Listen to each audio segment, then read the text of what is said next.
Very insightful presentation.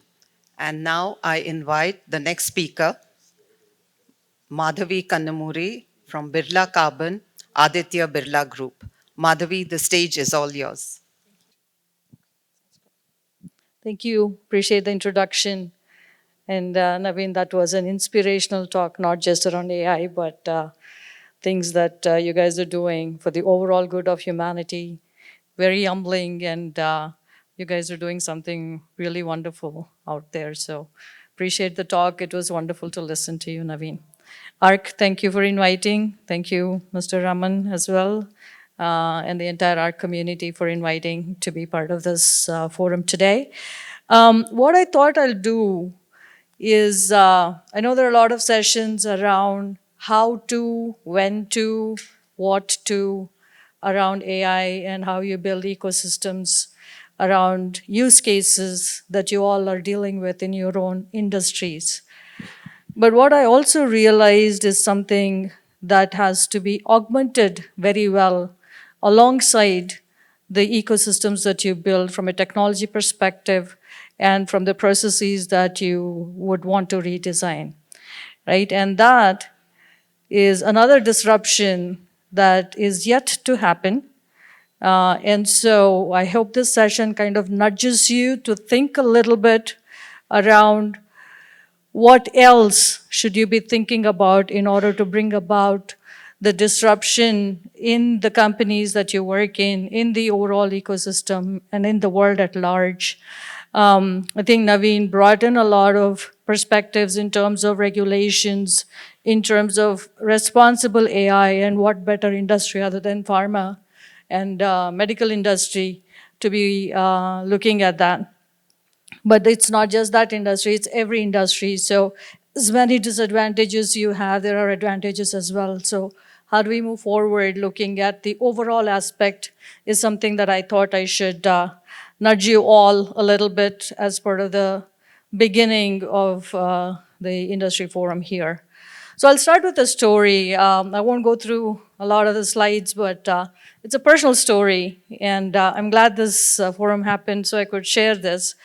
It was early in the year, in around January timeframe. We as a family said, it's been a long time since we had a vacation. We all really need it. Let's plan it, right? And so we thought about where, when, how, all that stuff, and finally kind of nailed down on the fact that maybe we'll do something international this time. We'll do Rome. And then obviously it's, peak time coming up and all that. So we're looking for economy-based tickets, quite economical. So we're looking at airlines, accommodation, working with travel agents, all that kind of stuff. So finally we nailed down and said, I don't want to change the slides yet, I'm sorry. So we said, okay, we'll, and we have to plan our schedules around it, 4 of us. So our schedules, when the tickets are cheaper, blah, blah, blah, all that stuff. And we said, okay, we're going to travel on February 28th. And it so happened that instead of flying direct to Rome, our cheapest option was to fly through Abu Dhabi. So we booked those tickets. How many of you remember what happened on February 28th? Sorry, I can't hear. Louder, please. US went and bombed Iran. Okay. So we actually had flown. We had left India. We landed in Abu Dhabi. We had 1 hour layover. And the airspace was frozen. In 1 hour, we got stuck. And we didn't know. We didn't know that this had happened because we were traveling. We thought the next flight was delayed. They put us in a lounge area. And we were like, okay, it's going to happen. It's going to happen. And then slowly anxiety started picking up, right? 2 hours in, 3 hours in.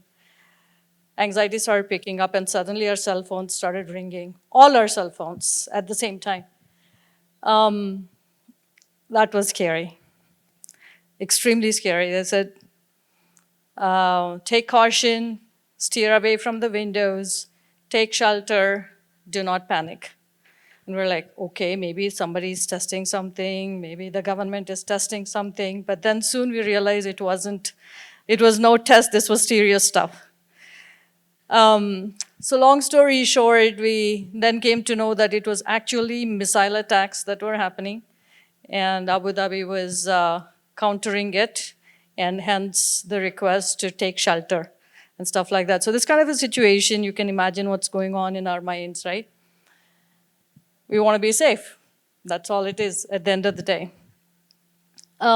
We saw something very, very eye-opening. It was supposed to be a vacation, but it quickly turned into, let's make sure we're all safe, right? And technology was at play behind the scenes, right?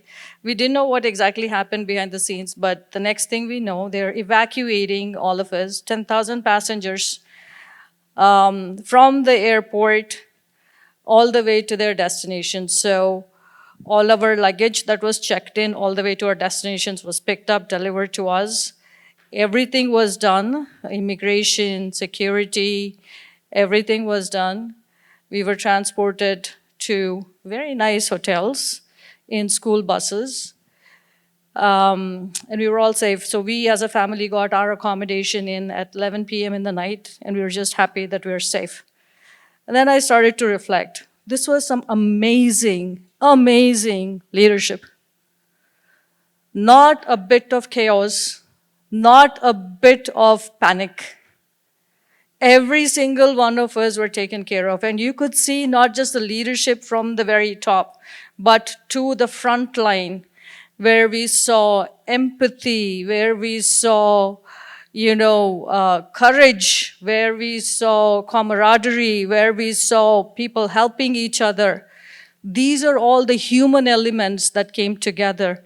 And beside all this, the tech was playing in terms of looking at what the schedules are, what are the emergencies. We had fellow passengers traveling for a surgery of their mother, kids stuck somewhere. There was a family that was going to see their kid. The husband was going to see his kid for the first time because he had immigrated to the US. So they were stuck. So all of these stories, right? And we saw amazing humanity play. And at the same time, we saw tech enabling safe, secure landing of all passengers to the spots that they could rest up. Abu Dhabi government, I think, just stood up and said, we're going to pick up the bill. They recruited staff from hotels, recruited staff from the airlines, had a team of volunteers, but that came together to kind of orchestrate this whole thing and kind of enabled this and said, we're going to pick up the tab, you guys do what you're supposed to do and make sure that everybody is safe. And they told, for example, they told the airlines, your only goal is to get the passengers to their destinations safely. They told all the hotels, your only goal is to ensure that you provide accommodations to all the passengers that we send to your hotel. They told all the school buses that you're supposed to transport the passengers to their destinations safely. This all happened behind the scenes because the leadership took a call and said, and defined exactly what the problem is that each one of these entities should be solving for, right? And this was executed seamlessly. Now, so we go back, we rest. Next day, next thing in our mind is when is our next flight that we can take to Rome? Didn't realize how bad the situation was. We were like, okay, one off, maybe it'll come back. Abu Dhabi is one of the safest countries. They should be getting us back to Rome. So, long story short, 2 days in, we're still looking to go to Rome. After 2 days, we said, we're not going to go to Rome again, we want to go back to India. And so we were looking to rebook our tickets back to India, and this is technology playing, right? So they guided us to like a chat that we could do on their website, and we were chatting, and it was giving us answers as to how to rebook and all that stuff. So rule-based chat. So predefined questions, predefined answers, all that kind of stuff. It didn't work for us because we were changing the destination. Then it gave me a link, said, you could do an interactive chat with our AI agent, and that'll be much more helpful. So I started chatting with the AI agent, and back and forth, back and forth, back and forth, which was much more interactive than the regular chat. But then it still didn't get me anywhere because the AI agent could not make decisions. It was giving me options, it was suggesting things, all that stuff. It was not working for me. And then later, after a long time, I got a message from the AI agent saying, we've been chatting for a long time. I think you need to talk to a live agent. I was elated. I was happy. I can talk to a live person now, not a machine. I was so happy. So then it gave us the number, right? So we started calling the number, and it went on and on and on and on and on, and we were waiting for a long duration before we were able to get through to a live agent. We had discussion with the live agent. Obviously, the live agent was much more, again, compassionate, understood our situation. The fact that we were trying to rebook our tickets to a different destination than the originally planned destination kind of threw their IT systems off a little bit because they can't do this for free. The only instructions and the system changes they made were take passengers to their destinations safely. Well, our destination changed. So it was a deviation from the original destination. So long story short, this person was very empathetic, understood, wrote down everything that he had understood from us, wrote down our situation, and said, ma'am, I'm going to pass this on to the expert team that will help you rebook your tickets back to Bangalore.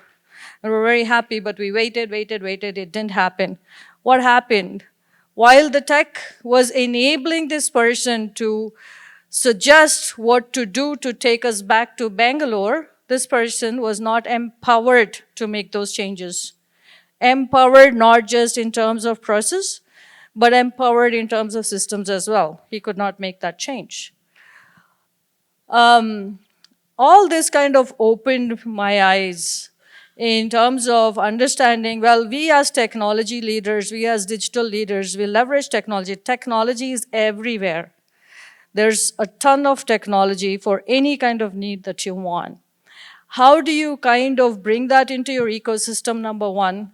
Number two, get people to actually use that right technology to be able to get the anticipated outcomes. But most importantly, how do you redesign and rethink your systems to empower, to co-work with the machines, with AI, and co-develop the ecosystems in a way that you're actually getting to differentiation rather than just productivity gains. So I thought I'll use that as the backdrop for my pitch. I know I'm already probably 12, 13 minutes into my pitch, so the slides are just, kind of to drive the points. But the point I'm trying to make is leadership matters. Redesigning the processes, redesigning the thinking matters. And this is what kind of gives you the outcomes. All of us may not be empowered to do this, but we are all empowered to at least influence and talk to our counterparts, talk to our leaders, talk to the ecosystem, and kind of paint this picture of how everything has to come together in order to get the outcomes. So the question is AI the only disruption? There are a lot of tools, like I said. Everybody talks. I've been in family circles recently where people are asking me, how are you using AI? I'm like, not just in business circles, right? So it's everywhere. It's disrupting for sure. But is that the only thing that's disrupting is the question that we all need to ask ourselves. You get into boardrooms, you get into discussions with the senior leaders. The question they ask is, you got this great technology, we've got all these tools happening, this is wonderful, I love the way I interact with them. Is it moving my needle? from for my 2030 goal? Is it really helping me there? And how do we create that value is something that we really need to talk about. So what will create that advantage? Not models, not agents, not robots or dashboards. Yes, these are all enablers. We need all of them. But are we really rethinking? Are we making our decision quality better? Are we trusting the ecosystem? Are we using the human credentials that we all come innate with in terms of empathy, judgment, trust, and augmenting that to create that value? AI adoption is going up. So just a few months or even a year earlier, we were talking about adoption, adoption, adoption. Are people using adoption? Yes. Now I think the adoption is definitely going up, but is it really creating that value?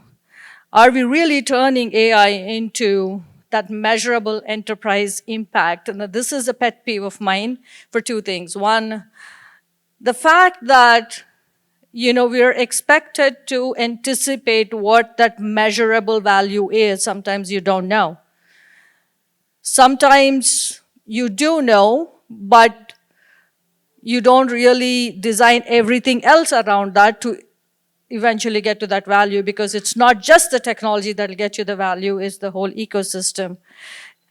Some of the papers that I read in preparation for this meeting is 88% of the organizations use AI regularly. I don't think it may be 100% now. I don't think there's an organization that does not use AI. 33% are scaling across the enterprise. So we're looking at AI that works in one plant to be replicated in other plants so that they could use it with a little tweak and stuff like that. But only 34% are really reimagining business. And when I say business, I mean the process, the ecosystem around it to be able to provide that value that we just talked about. The value gap, like I said, I think a lot of companies definitely have started using AI. They've definitely started to adopt AI. But are they really realizing that value is because we're not creating that ecosystem where humans and AI come together to really think about how do I do tomorrow's process very differently and much better? I think Naveen kind of talked about it, is are we doing what we did yesterday much better, much faster, much more real time? We should.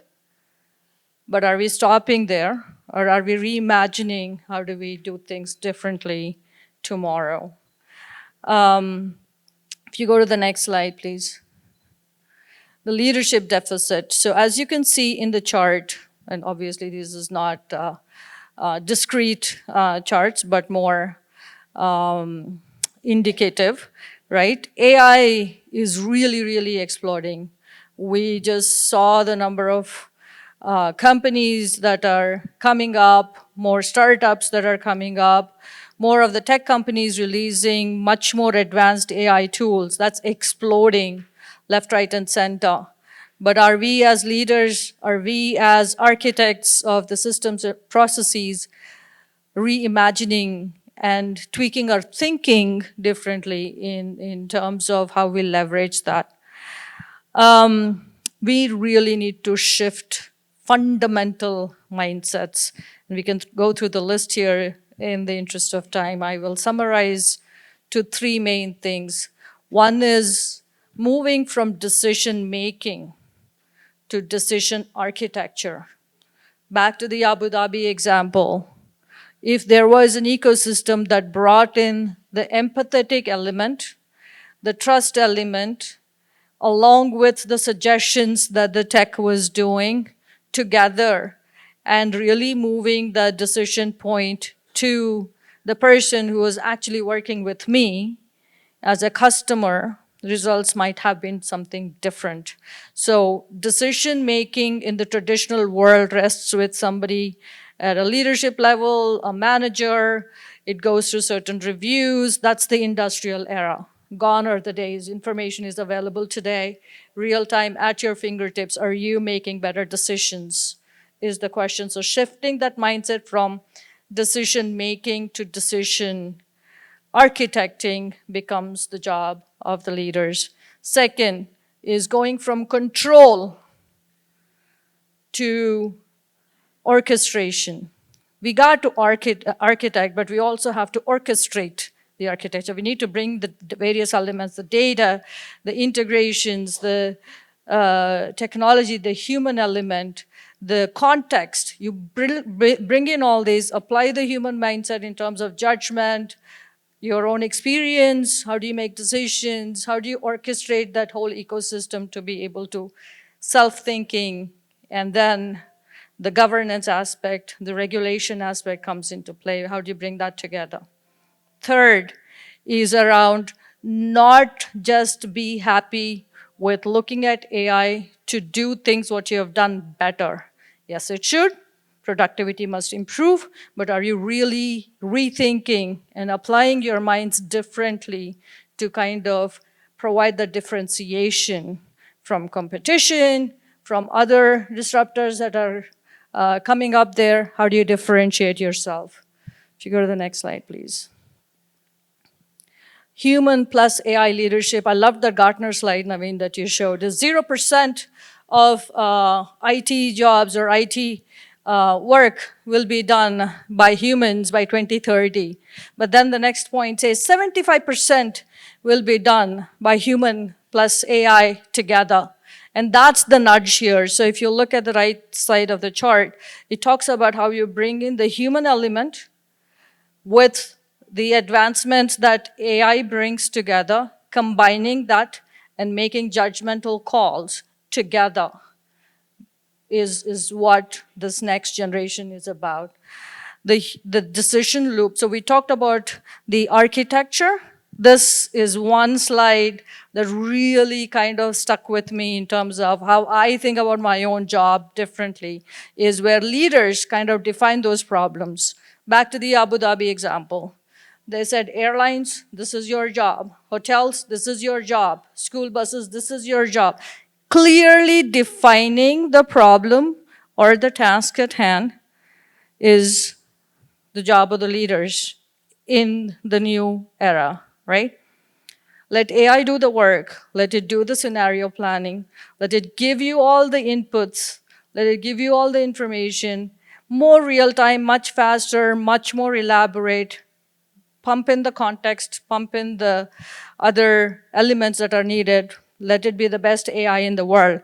At the end of the day, human judgment overrides. Human judgment, human in the loop. We talk about human in the loop, right? Whether it's regulatory, governance, these aspects, applying empathy, pulling in all these human elements together, working with AI to make those judgmental calls and execute together. Again, we don't want manual execution. Let AI do its job. Naveen again talked about autonomous systems. We are going from reactive to predictive to autonomous systems, but we're governing the results. So the results will go back into the feedback loop. The AI and the overall ecosystem, the architecture learns from it. Next time it's going to do its job better. And the ecosystem, and I say it, I meant the ecosystem. That's where we're leading to. So if you go to the next slide. So shift number one, we already talked about it, from control to orchestration. I'll skip it in the interest of time because we already talked about it. And the second one, I just picked two. There are many more. If you can go to the next slide, from productivity to differentiation. So there are many steps towards it. You can always do yesterday's job better. Think about how do you differentiate, how do you do it differently, because you're bringing in these systems together. The last I'll leave you with is AI will redefine the ecosystem. It will redefine your business. It will bring in more intelligence into your businesses. But as leaders, as architects, as employees, are we going to rewire ourselves and rethink differently is the question I'll leave you all with for the rest of the forum today and tomorrow. With that, I'll say thank you. I did do this along with my co-pilot. It was a wonderful companion I had. It was a lot of brainstorming. It was a lot of back and forth. I asked questions. My co-pilot also asked me questions. So if you like this presentation, it is the work of human and AI coming together. That answer. Thank you.